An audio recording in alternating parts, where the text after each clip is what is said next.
नमस्कार संजय जी, आपका अभिनंदन है न्यूज 18 पर।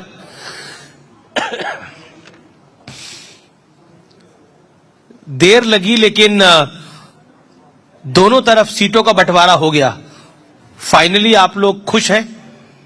नहीं, बिल्कुल खुश है और बहुत ही एमिकेबली हम लोगों ने सीटों का बंटवारा किया और आप देख रहे होंगे कि हम लोग का सीटों का बंटवारा कौन कहां पे क्या लड़ेगा और कैंपेन सब एक साथ हम लोगों ने प्लान किया और अब हम लोग फील्ड में काम कर रहे हैं, तो वो कोई इशू नहीं जी। लेकिन विपक्ष का दावा है कि एनडीए जीता तो नीतीश कुमार को बीजेपी सीएम नहीं बनाएगी।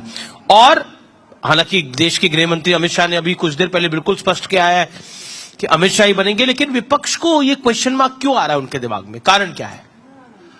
मुझे लगता है कि वो दीवाल की लिखावट पढ़ रहे हैं। उनको पता है कि रिजल्ट क्या होने वाला है जी, और रिजल्ट ही नहीं होने वाला है। मैं देख रहा हूं कि उनको ज्यादा चिंता एनडीए को लेकर के है, तो इसलिए वो इस सब नैरेटिव को क्रिएट करने की कोशिश करते हैं। कोई और नैरेटिव उनके पास बचा नहीं है।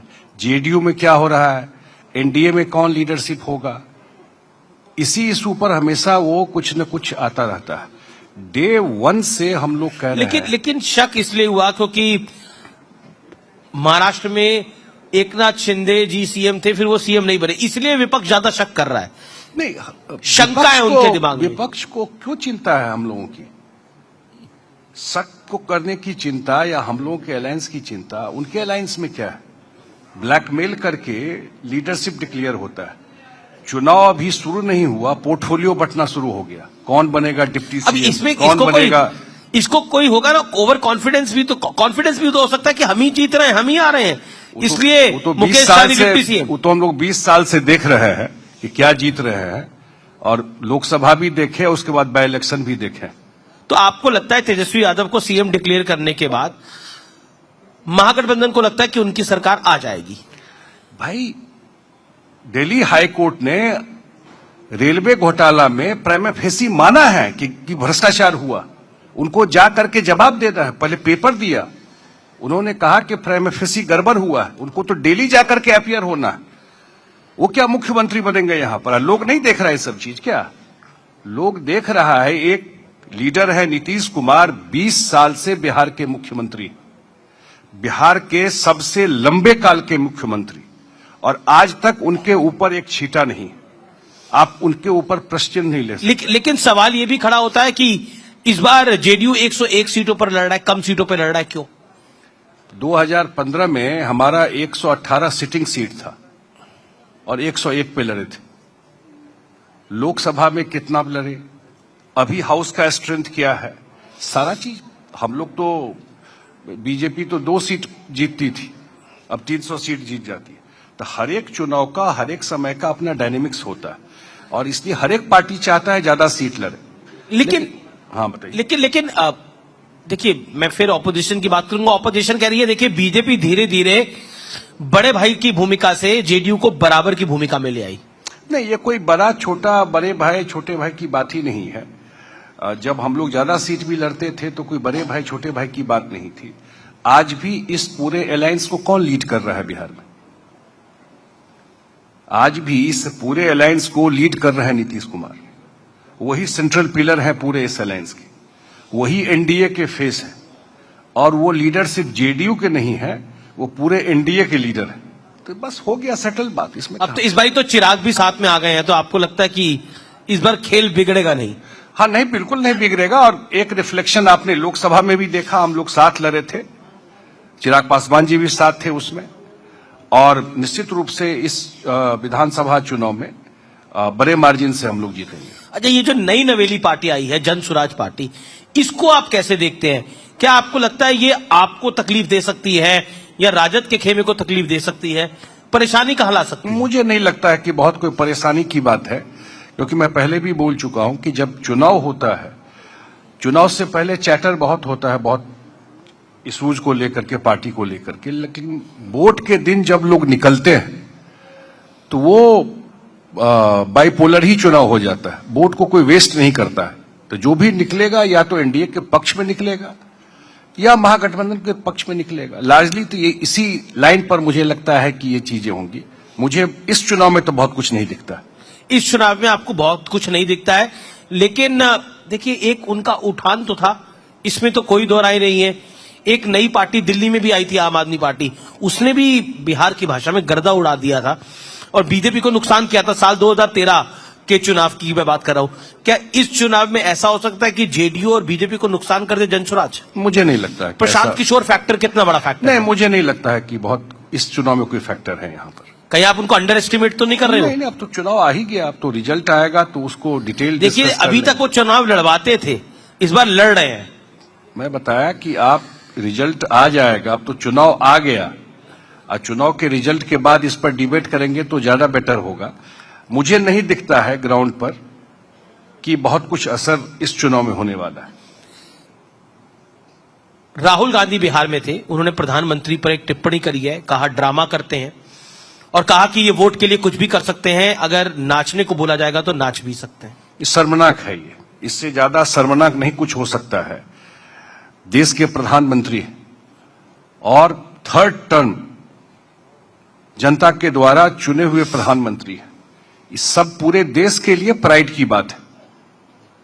और मुझे लगता है एज गैप भी बड़ा है दोनों के बीच में। इस तरह की भाषा का प्रयोग करना लीडर ऑफ अपोजिशन का, मुझे लगता है कि इनके रहते रहते वैसे भी गर्त में चला गया कांग्रेस, इसका नाम लेवा इस देश में कोई नहीं बचेगा। इस चुनाव में देखिए, आप कह रहे हैं नाम लेवा नहीं बचेगा? नहीं बचेगा। ये तो बिहार में घूमने आए थे ना, बिहार में प्रचार करने आए थे। 16 दिन एसआईआर पर यात्रा किए, वोट चोरी पर। वोट चोरी पर आपको चर्चा सुनाई पड़ता है? अब ये मुद्दा बचा इनका। राहुल गांधी तो बात करते, तेजस्वी यादव नहीं करते हैं। अरे भाई, इनका मुद्दा बचा। हम लोग तो कह रहे हैं इसी मुद्दा पे चुनाव लड़ लीजिए चलकर लोगों के बीच में। 16 दिन उसी रोड पे चले जो रोड नीतीश कुमार ने बनाया है। अपने समय के रोड पे चलते तो 2 दिन में दिल्ली भाग जाते। वो रोड बना हुआ था नीतीश कुमार का, तो इसलिए ये पर्यटन कर रहे थे उस पर।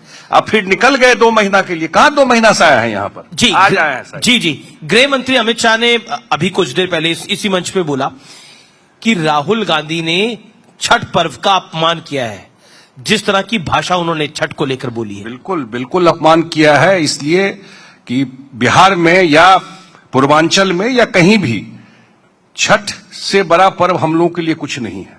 लिविंग गॉड है, क्योंकि आप सूर्य को देखते हैं, और गॉड का तो मूर्ति होता है, और भगवान का जिसको देख के आप पूजा करते हैं। एक ही भगवान ऐसे हैं जिनको डूबते हुए भी और उगते हुए भी हम लोग अर्घ जाके देते हैं। ये हर एक घर में, खास करके ईस्टर्न यूपी बिहार में और कहीं भी देश दुनिया में जो लोग हैं, उनके आस्था का सबसे बड़ा पर्व है। और उस पर्व के बारे में इस तरह की बात करना, आपको लगता है ये चुनावी? लगता है कि बिल्कुल डिस्कनेक्टेड है। न देश को समझते हैं, न यहाँ के कल्चर को समझते हैं, लोगों की भावना को समझते हैं। इनका कोई रूट से कोई मतलब नहीं है। इस देश के रूट से मैं कभी, मेरा पर्सनल ऑब्जर्वेशन है, मैं देखता हूं कोई कमेंट, कोई बात, वो बिल्कुल डिस्कनेक्टेड दिखता है। लेकिन हिट एंड रन जो होता है ना, कुछ बोले और भाग गए। नहीं, आप अपनी बात रखने के लिए स्वतंत्र है, लेकिन आप जिसको डिस्कनेक्ट करते हैं, कांग्रेस कहती है वही कनेक्ट है राहुल गांधी का। राहुल गांधी युवाओं का चेहरा है, देखिए टी शर्ट पहन के क्या घूमते एज हैं, है उनका? टी शर्ट पहन के घूमते हैं। अब ये ऐसा तो इतने जाड़े के मौसम में भी हर एक जिम में मिल जाएगा, उससे क्या करना है? लेकिन पर्पस है कि आइडिया क्या है देश के लिए?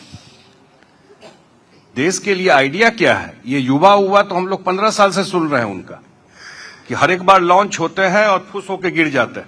ये तो बहुत दिन से देख रहे हैं। अच्छा, इस बार राजद ने और कांग्रेस ने, महागठबंधन ने एक स्ट्रैटेजी अपनाई है। उन्होंने तेजस्वी यादव को सीएम फेस बनाया है, मल्ला को डिप्टी सीएम बनाया है और कह दिया है कि मुसलमान को डिप्टी सीएम देंगे। तो ये क्या आपको लगता है कि एक रणनीति आपको चिंता में डाल सकती है? कोई चिंता में क्योंकि देखिए, बैकवर्ड का तो वोट है, मुसलमान का भी वोट है, यादव का वोट मिलता ही है उनको, तो खेल तो नहीं बिगड़ जाएगा आपका? ये सारा कैलकुलेशन बैठ के कर ले, बिहार की जनता इनको कभी ट्रस्ट नहीं करेगी। ये तो एक दूसरे को ब्लैकमेल करके ये पोस्ट सब जो देख रहे हैं ना आप, जी, ये सब उसी का नतीजा है। तो इसलिए बिहार की जनता, देखिए पॉलिटिक्स में भी और बिहार में खास करके मैं देखता हूं कि नेता कौन है, उसकी क्रेडिबिलिटी क्या है। अगर वो गंगा में भी खड़े होकर कुछ बोलेंगे ना, जिनका नाम ले रहे हैं, जो मुख्यमंत्री का घोषणा हो गया, तो बिहार की जनता नहीं विश्वास करेगी। पर वीआईपी के नेता मुकेश सहनी जी को डिप्टी सीएम घोषित करना, देखिए 14% यादव, तेजस्वी यादव, 8% मछुआरा मल्ला, तो आपको लगता नहीं है? और उसके साथ अगर मुसलमान डिप्टी सीएम देते हैं, परसेंटेज बड़ा बनता है ये। ऐसा है कि बिहार को जो लोग जानते हैं जी, इसी मल्लाह कम्युनिटी की बात कर रहे हैं। जब आरजेडी थी जी, तो ये लोग पंचायत में भी रिजर्वेशन नहीं था। ये नीतीश कुमार आए जब ईबीसी को रिजर्वेशन दिया। 15 साल सरकार थी जिसको सोशल जस्टिस की सरकार कहते थे। नीतीश कुमार जी ने पहली बार रिजर्वेशन दिया और कितना मल्लाह का बेटा मुखिया, प्रमुख, जिला परिषद बन करके निकला पिछले 4 चुनाव में, या उनके लिए अन्य व्यवस्थाएं की। तो इसलिए जो भी कम्युनिटी का नाम ले रहे हैं, वो सब लोग जानते हैं कि उनके लिए कौन काम किया या कौन काम करेगा। इसलिए मुझे नहीं लगता है कि कहीं आप किसी के साथ अलायंस कर लेते हैं या कोई और बात कर लेते हैं, लेकिन मेन ट्रेड्स जो आपका है उसके बारे में बिहार की जनता जानती है। आपके पार्टी का, आपके जो विचार है, आपका जो कंडक्ट रहा है, आपका जो अतीत रहा है, ये सब बिहार की जनता जानती है। हम बिहार के मुद्दों की बात कर रहे हैं, तो एक मुद्दा जो कि ऑपोजिशन इसको अपने तरीके से उठा रहा है, तेजस्वी यादव नीतीश कुमार जी की स्वास्थ्य को लेकर, हेल्थ को लेकर बड़े सारे बयान देते हैं। उस विषय पर आप क्या कहना चाहते हैं? क्या आपको लगता है वो चुनावी विषय अब बन गया है? आज मैं गया था मुख्यमंत्री के साथ सुबह से, मैं नालंदा। हाँ, नालंदा। 9 बजे सुबह हम लोग, मैं इसलिए चर्चा कर देता हूं, 9 बजे सुबह हम लोग निकले हैं और एक जगह ड्रॉप हुए और वहां से बाय रोड ही हम लोगों ने कार्यक्रम किया। आज उनकी 7 पब्लिक मीटिंग थी। कितनी? 7 पब्लिक मीटिंग थी। और मुझे लगता है कि कम से कम 200 किलोमीटर, क्योंकि बाय रोड ही सब पूरे उस जिला में ट्रेवल किया है। 7 विधानसभा है, 7 मीटिंग करके हम लोग 7 साढ़े 7 बजे लौट के आए हैं। मैं इसलिए दे रहा हूं कि पिछले 6 महीने में जितना मूवमेंट, या इस चुनाव में मुझे लगता है जब से ये कैंपेन शुरू हुआ है, शायद सबसे ज्यादा मीटिंग और एक्टिविटी उन्हीं का रहा है। अक्रॉस पार्टी लाइन सबसे ज्यादा एक्टिव पूरे बिहार में मूवमेंट उनका रहा है। तब तो कोई कुछ बचा नहीं है। और मैंने बताया ना पहले भी आपको, उनके काडर को भी मालूम है, उनके समर्थक को भी मालूम है कि रिजल्ट क्या होने वाला है। अच्छा, ओवैसी की पार्टी का महागठबंधन के साथ अलायंस नहीं हुआ। आरोप ये लगता है कि वो एनडीए की ही बी टीम है और नुकसान राजद और कांग्रेस को करेगी। इस आरोप को आप कैसे देखते हैं? उनका अपना तरीका है पॉलिटिक्स करने का। सीमांचल में जाके चुनाव लड़ते हैं, अपनी बात करते हैं, सीट भी निकाल के ले आते हैं। अगर बी टीम या सी टीम कोई होता, वही मैं सोच रहा हूँ। पर इस बार आपको लगता है कुछ सीट निकलेंगे उनकी? मुझे नहीं आइडिया इस चीज का। पिछली बार भी 3-4 सीट आ गया था उनका, 4-5 सीट आ गया था। 5 सीट आ गया था, पर वो सब विधायक चले गए थे दूसरी पार्टी। हाँ, वो ठीक है, लेकिन चुनाव जीते थे उनका पार्टी सीमांचल में 5 सीट जीत गया था पिछली बार। अच्छा, एक और सवाल, क्योंकि बिहार में है, संतोष कुशवाहा, गोपाल मंडल जैसे पुराने नेता कुछ नाराज हैं। नहीं, देखिए, हर एक चुनाव में कुछ लोग जाते हैं, कुछ लोग आते हैं, और सबको आप संतुष्ट नहीं कर सकते हैं, सबको आप टिकट नहीं दे सकते हैं। हर एक चुनाव में पार्टी अपने हिसाब से एसेस करती है चीजों को, तो वही तना ही है। पर मतलब पुराने नेता, इसलिए मैंने सवाल पूछा। हाँ, नहीं, ठीक बात है जी, लेकिन मैंने कहा ना कि हर एक चुनाव में कुछ लोग आते भी हैं, कुछ लोग चले भी। एक मैनिफेस्टो आया है महागठबंधन का, और उन्होंने हर घर नौकरी का वादा किया है, और भी बड़ी बड़ी लोक लुभावनी बातें हैं, लेकिन ये जो सबसे बड़ा फैक्टर है, उनको लगता है ये गेम चेंजर है। हर घर को अगर नौकरी देंगे तो गेम बन जाएगा। How do you take it? मुझे एक बात बताइए, इस सब इकोनॉमिस्ट दुनिया का फेल कर जाएगा इस थ्योरी को सुन करके। अगर हर एक घर को नौकरी देंगे तो कैलकुलेट करके देखा है आपने, जो कितना पैसा, कोई भी चीज आप घोषणा करते हैं तो स्वाभाविक है साइड बाय साइड आप ये बताते हैं कि इसका वित्तीय व्यवस्था आप कैसे करेंगे। ऐसे ही आप जाकर के बोल देंगे तो मैंने कहा ना, क्रेडिबिलिटी ही नहीं बची है इनकी। लोग हंस रहा है, पत्रकार पूछते हैं जो कहां से पैसा लाएंगे, तो दाएं बाएं करने लगता है। आप पूछिए ना जाकर के कि भाई इतने लोगों को आप जॉब देंगे। नहीं, बिहार के बजट से तो ये 3 गुना हो जाएगा। 9 लाख करोड़। अभी कुछ देर पहले देश के गृह मंत्री अमित शाह ने भी ये बात को बोला, लेकिन मैं फिर भी ये पूछ रहा हूं, लेकिन कुछ फैक्टर्स क्लिक करते हैं। आप याद करिए, लोकसभा चुनाव था, कहा कि संविधान बदल देगी भारतीय जनता पार्टी, एनडीए सरकार में आएगी, तो क्लिक करा, महाराष्ट्र में क्लिक करा, यूपी में क्लिक करा। तो अगर ये फैक्टर क्लिक करता है, देखिए घोषणाएं तो आप लोग भी करते हैं, कितनी पूरी करते हैं वो तो बात की बात होती है, लेकिन अगर क्लिक कर गया तो क्या करेंगे? इसकी काट क्या है? लीडरशिप की क्रेडिबिलिटी होती है। फिर रिपीट कर रहा हूं, वो गंगा में खड़े होकर के भी कुछ बोलेंगे, बिहार की जनता नहीं विश्वास करेगी। एक, और इस तरह की बात जब वो करते हैं तो आप 10 पब्लिक से पूछ लीजिए कैसे हंसता है उन पर। लोग जानता है ना किस केस में बुलाया गया है। जमीन, नौकरी के बदले जमीन लिखाने के लिए यही केस है, यही ट्रैक रिकॉर्ड है उनके पार्टी, उनके इन लोगों का। इसलिए कोई ऐसा आप चीज जाकर के बोलेंगे। नीतीश कुमार बोल रहे हैं कि अगले 5 साल में मैं 1 करोड़ लोगों को नौकरी और रोजगार दूंगा, तो लोग समझ रहे हैं कि नीतीश जी बोल रहे हैं तो ये डिलीवर करके दे। अब वो जीविका दीदी को आप लोग 10,000 रुपए देते हैं, वो कहते हैं मैं 30,000 दूंगा। अब मैंने कहा ना कि घोषणा पत्र में ये सब कुछ भी मैं बोल रहा हूं, इस सारा डेस्परेशन का साइन है। वो पहले ही हथियार डाल चुके हैं। ये सब जो भाषा शुरू करता है कोई, तो यही समझिए। पर ये जीतने की डेस्परेशन भी तो हो सकती है, अगर डेस्परेशन ही है। नहीं, जीतने की डेस्परेशन भी हो सकती है। डेस्परेशन में आप ऐसा ऐसा बात बोलेंगे, ऐसा ऐसा कमिटमेंट करेंगे जो जिसका कोई सिर पैर नहीं है। जी जी जी, ढकोसलेबाजी करेंगे बैठ करके आप। तो आप बिहार के जनता को इतना क्या समझते हैं? क्या समझ रहे हैं जनता को? नहीं, बिहार की जनता समझदार जनता है। न्यूज 18 देखती है, 80% हमारा मार्केट शेयर है। न्यूज 18 इंडिया सबसे ज्यादा बिहार में देखा जाता है। बिहार की जनता समझदार है, उसे पता समझदार चैनल कौन सा है, ये तो हम कह सकते हैं। लेकिन मैं फिर भी पॉइंट पर आता हूं। देखिए, 2 चीजें महत्वपूर्ण होती हैं, वो होती है परसेप्शन। तेजस्वी यादव और राहुल गांधी की परसेप्शन बनाने की कोशिश है, ये जननायक है। कांग्रेस भी बोल रही है और पोस्टर भी लगाए जा रहे हैं, और राजद भी पोस्टर लगा रहा है। तो इन दोनों में जननायक आपको कौन दिखाई देता है, राहुल जी या तेजस्वी जी? जननायक बिहार में एक ही हुए, उनका नाम था कर्पूरी ठाकुर। पूरा बिहार जानता है। अगर अब वो कर्पूरी ठाकुर का टाइटल भी चोरी करने में लग गए हैं तो मैं नहीं जानता हूं।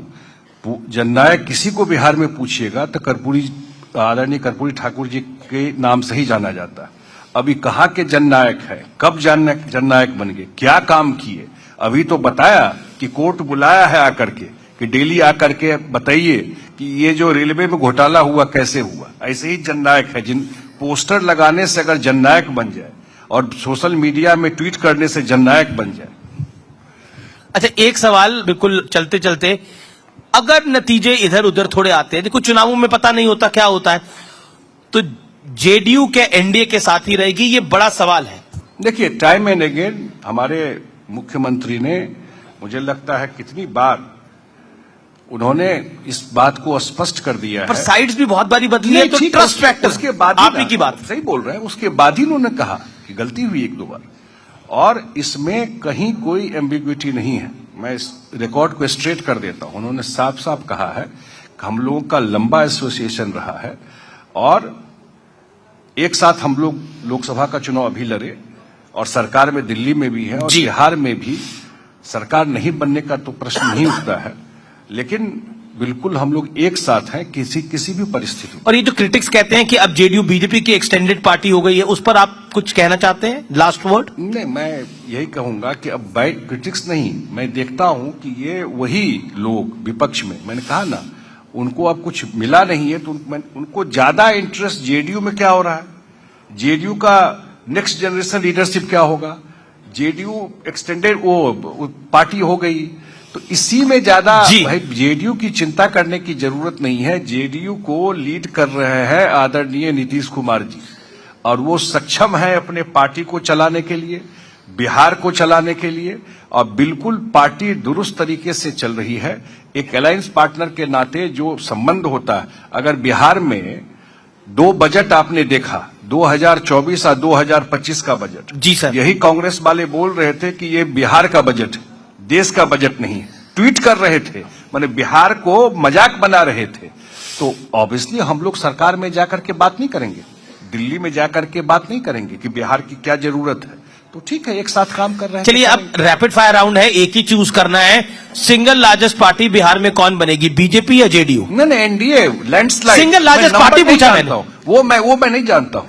हाँ, लेकिन लैंडस्लाइड है, ये इतना याद रखिएगा। लैंडस्लाइड है, ये तूफान एक आपको- चूज करना है, जेडीयू या बीजेपी, सिंगल लार्जेस्ट पार्टी। देखिए, हम लोग साथ साथ लड़ रहे हैं, हौसला बराबर ही चीज। ठीक है। अच्छा, बिहार में चेहरा किसका बड़ा, नरेंद्र मोदी का या नीतीश कुमार का? नहीं, देखिए, देश में नरेंद्र मोदी जी का बड़ा है, लेकिन नरेंद्र मोदी जी का बिहार में बहुत बड़ा चेहरा है, क्योंकि देश में बड़ा चेहरा है। लेकिन जब बिहार की राजनीति की बात होगी जी, तो स्वाभाविक है नीतीश कुमार जी का चेहरा बहुत बड़ा है। अच्छा, तेजस्वी यादव या राहुल गांधी, जननायक के गुण किसमें नजर आते हैं? दोनों में से एक में। दोनों फेल्ड है भाई, देखते ही रहे। दोनों फेल है। इतनी बार लॉन्च हुए हैं, और कहां से ये टर्म उनके साथ जोड़ रहे हैं आप? इस टर्म का भी अपमान होगा। मैंने कहा ना कि जननायक जुड़ा हुआ है अन्य लोगों से, उनको प्रूफ करना था लोगों के बीच में जाकर के। जो आज तक जिस तरह की भाषा, जिस तरह का एरोगेंस लोगों में है, उसमें कहां इनके साथ जेल करता है ये सब वर्ड। बहुत बहुत शुक्रिया संजय झा जी, आप हमारे मंच पर आए, न्यूज 18 के तमाम सवालों का जवाब आपने दिया, आपका बहुत बहुत धन्यवाद। जोरदार तालियों से अभिनंदन करिए